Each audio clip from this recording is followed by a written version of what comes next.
Good oh good morning everyone. Welcome to another episode of Spilling Tea. I am your host Tiffany Daniels. And as always this early in the morning at stupid o'clock, folks, we are going over that horrific place of horrors, the JRC. Before we get into it this morning, just a few quick things to go over. First of all, as always, you can find the link to this article in the description, as well as other pertinent links to groups that are involved with the fight, the pertinent hashtags to follow, and to shut the Judge Rotenberg Centered Down Change.org petition. If you haven't already signed it, please do.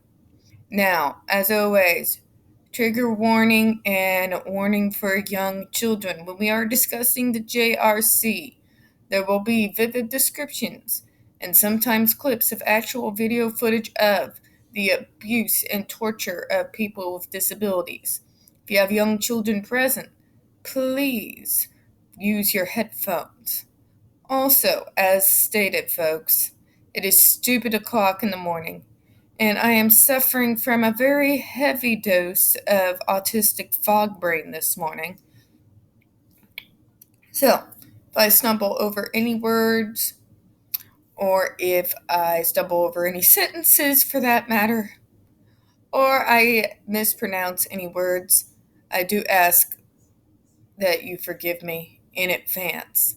So, folks, we are continuing our covering of the major news outlets and their take on what has happened on July the 7th with the overturn of the FDA ban. This is from USA Today. So, I have not pre-read this, so we're going to be seeing their take on the situation together. So let's get started. It states, Court overturns FDA ban on electric shock treatment at Massachusetts school by Stephen Vargas. This was done yesterday. One of the reasons I want to go ahead and share it with you. A little late on the gun, aren't you there? Oh, but anyways. A Massachusetts school can continue using electric shock devices on its students with intellectual disabilities after the U.S. Court of Appeals overturned the Food and Drug Administration's ban on controversial practice last week. The judges ruled 2-1 in favor of the practice that is still used at the Judge Rotenberg Educational Center in Canton, Massachusetts, and said that the FDA lacks the statutory authority to ban a medical device for a particular use. Still think that's completely insane. Why have an FDA? The FDA doesn't have the ability to regulate the very things that they were brought into existence for. Why do they even exist? Just saying.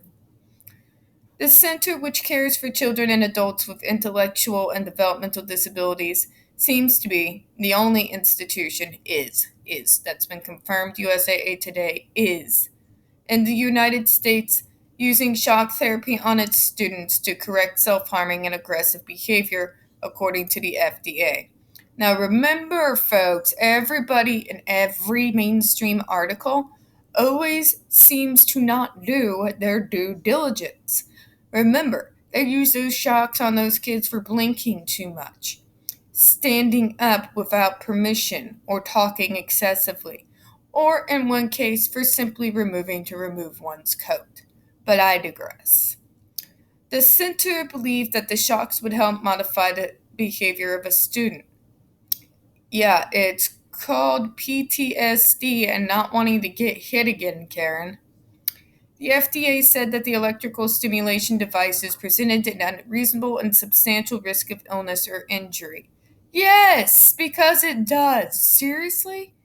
In a statement announcing the initial ban of the devices in March 2020, they initially pursued the ban in 2016, not long after a 2002 video of a student being shocked repeatedly for not taking off his jacket made headlines. Okay, if you consider 2016 soon after the video was being released, considering that the video was released in 2012, what's your. I don't want to know your definition of slow if you think that's fast. Displaying the student shouting in pain. A civil trial developed out of the instance and later resulted in a settlement in 2012. Some parents have defended the practice, saying that it has helped their children from causing self-harm by harming them further. That's what they don't seem to understand. I swear to God. How does it make logical, coherent sense to these parents to cause further harm to their kids in order to stop self-injurious behavior? It makes no sense. The idea is supposed to be that no harm comes to them. The effects will linger. U.S. kids' long-term health in jeopardy after. Oh, never mind, that's links to other stuff. Before approving electric shock therapy for his son with autism, Larry Miro of Island Park, New York, said he researched the treatment and tested the shock on himself, saying it felt like a bee sting. A lot of people say this, but here's the fact, folks. Do you really think to parents that they are advertising to that they are really going to put it on the setting they're going to be using on the kids? Come on now. Come on. Each kid is $285,000 a pop. Do you really think for 5 seconds that they're going to put it on the setting that they're going to have their kid on? No, of course not. Within 6 months at the Judge Rotenberg Education Center, he noticed a significant change in his son's behavior, he told the New York Times. So, you like your son traumatized to silence. You want him to comply and obey instead of being himself. You don't want to treat his self-injurious behavior, sir. You just want your kid normal. And to you, it is completely fine if he has to be tortured in order for you to get your way. Can we call it what it is? You're a selfish prick, sir. His behavior totally changed where he had a life. He really had a life. But yes. But tell me, Mr. Miro, is that any life worth living? Being tortured on a semi-regular basis for the smallest of so-called infractions? Is that really a life anyone wants to live? No. No, I don't think so. Miro said he had to take Billy out of the center because the New York Disability Services Office would no longer pay for the out-of-state service facility after about 11 years. His son has since gone blind due to self-harm, he told the Times. Which means their treatment doesn't work, you idiot. How many times do I have to say this? And they've said it themselves. If they stop using the devices, then the behaviors come back. Well, that means the treatment isn't working. The whole idea, the concept of treatment is for prolonged betterment, even after the treatment has been tapered off. That is not the case with this. In order for it to work, according to the education center itself, they have to be on it constantly. So they're constantly being tortured into compliance. So what does that mean? The underlying issues that is causing the self-harm and the aggression are still there. You can't treat the symptoms and expect a cure, ladies and gentlemen. That's simply not how it works. But moving forward, Michael Flamia, lawyer at the Judge Rotenberg Education Center, also told the Times that the treatment must be approved for use on specific students who present dangerous behaviors, such as banging their heads to the point of potential blindness, self-biting, breaking their own bones, and violently attacking others. But the lawyers don't tell you what they all consider triggering aggressive behaviors now, do they? They always sugarcoat it, folks. Always and all the time. They want you to believe that the only students getting this treatment are those who are a danger to themselves and to others. But here's the rub. If that is true, why is this treatment not being used on violent criminals? If it is this miracle treatment that saves lives, that changes lives, why is it not being used on dangerous criminals who have conducted themselves with the same types of behaviors? Because the whole world would rise up and protest. That's why. But if you call it treatment and you do it to disabled kids, no one even bats an eyelash. Just putting it out there and calling it as it is. And instead of treating what's causing these behaviors, they would rather torture a student into compliance and obedience and turn them into a little robot. Okay, going. Basically, their aim is the same aim as every interrogator from the 40s on back that would use torture to force compliance. Just saying. The device, which attaches to an arm or a leg of a student and is connected to a backpack, can send jolts of electricity to skin with a staff member's remote control device.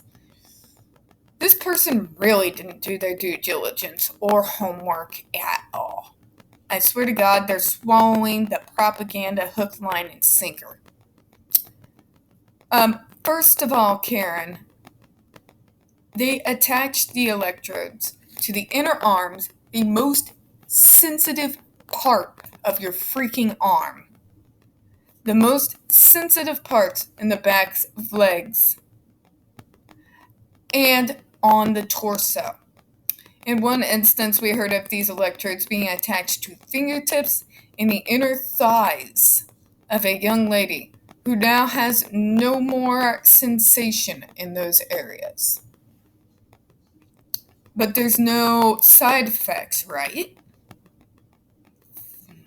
Fuck me. The FDA rarely bans devices that can do so when there is a concern for the health of the public, as expressed in their statement. Yeah! According to the FDA, they've only banned 2 other medical devices, prosthetic hair fibers and powdered surgeon's gloves and examination gloves. The electric stimulation device is considered the third. The Judge Rotenberg Educational Center Parents Association released a statement soon after the court overturned the ban, supporting their decision. Of course they would. Because these selfish assholes only see that their child is now behaving in the manner that they wanted them to. They don't care if they're safe. They don't care if their kid is actually happy. As long as they can put on a show of being happy and quote-unquote normal, they get what they want. They don't care the circumstances under which they get what they want. Because these parents all too often forget that it is their child who's the one being tortured, not them. Anyways, I'll finish this up here. We have and will continue to fight to keep our loved ones safe and alive and to retain access to this life-saving treatment of last resort. They always say last resort, but is it really. A lot of these parents talk about having exhausted other options, but more often than not, they don't tell you what those other options actually are. And here's the thing, a lot of these parents that are so in love with the JRC are also deeply in love with pseudoscience. So, what they mean by trying everything is like the gluten-free diet, supplements, magnesium removal supplements, which are highly dangerous to autistics.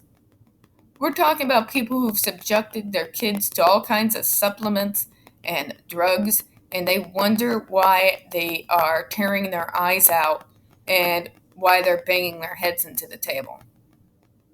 Because these parents are so desperate, they don't care what kind of damage or how much trauma they cause their child, because it's all in the name of making them better, right? No, Karen, you're doing it for you, not for your child. Okay, but moving on. The association said there is no other treatment for our loved ones, and we will not stand by as they are mechanically or chemically restrained. Oh, but you'll stand by when they are physically restrained and shocked over 31 times while screaming for help and begging it for to stop. Right? Right? As long as they're not on drugs, you don't care if they're screaming, begging for help, and begging for death. Because that's reality, my dear Karens and Chads. That's the reality your child lives. Get it through your head. Alright, folks. So that is the backwards coverage of the USA Today. Seem to just buy the JRC's bullshit excuses, having done absolutely no due diligence whatsoever on the case at all. You see in this USA Today article nothing from the autism community in here.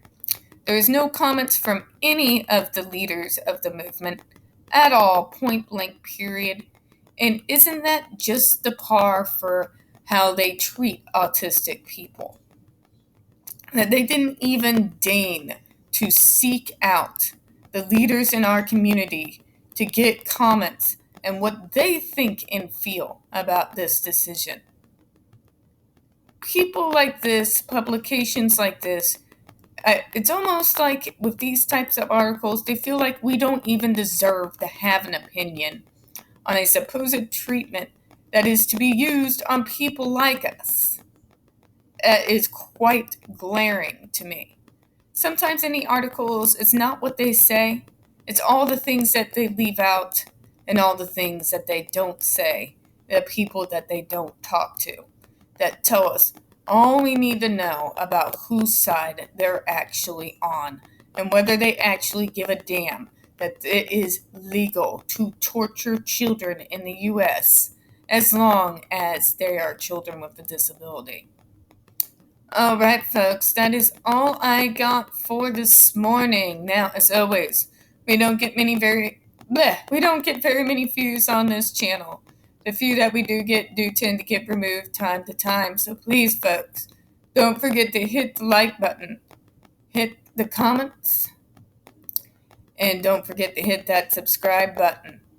I do appreciate your time this morning, and as always, folks, we here at Smelling Tea hope you have a good one. Bye-bye.